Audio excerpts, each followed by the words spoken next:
mudou a minha história. Esse Jesus que nós estamos buscando aqui nessa noite, igreja, Ele pode mudar a sua vida e a sua família.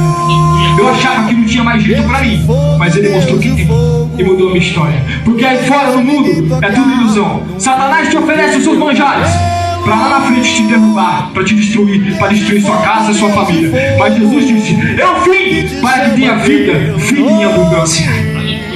É esse Jesus. Você repete comigo, igreja. Glória a Deus. Que toda maldição lançada sobre a minha vida cai por terra agora.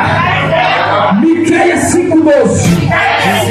Toda maldição lançada contra a minha família cai por terra agora. Que toda palavra contrária lançada contra a minha vida cai por terra agora. Em nome de Jesus. Sai. Em nome de Jesus.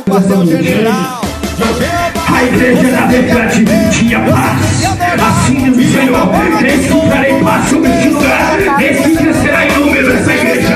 Eis que então enviarei também servos e servas sobre este lugar. Eu quero que você imagine comigo agora, nosso Senhor, esse Jesus que te ama, que morreu por você na cruz do Calvário.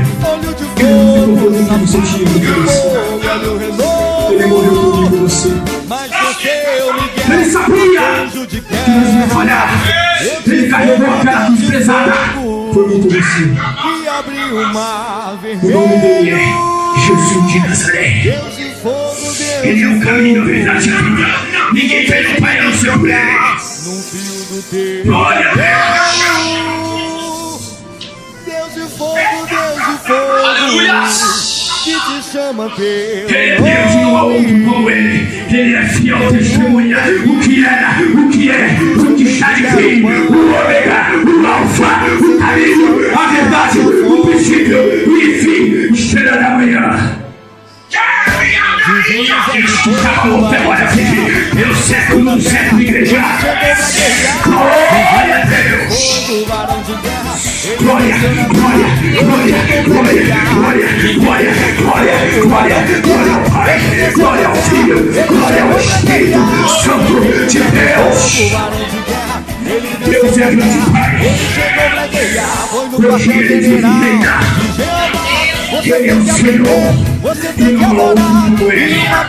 Jesus de Nazaré está voltando, está voltando, está voltando. Igreja, se prepara.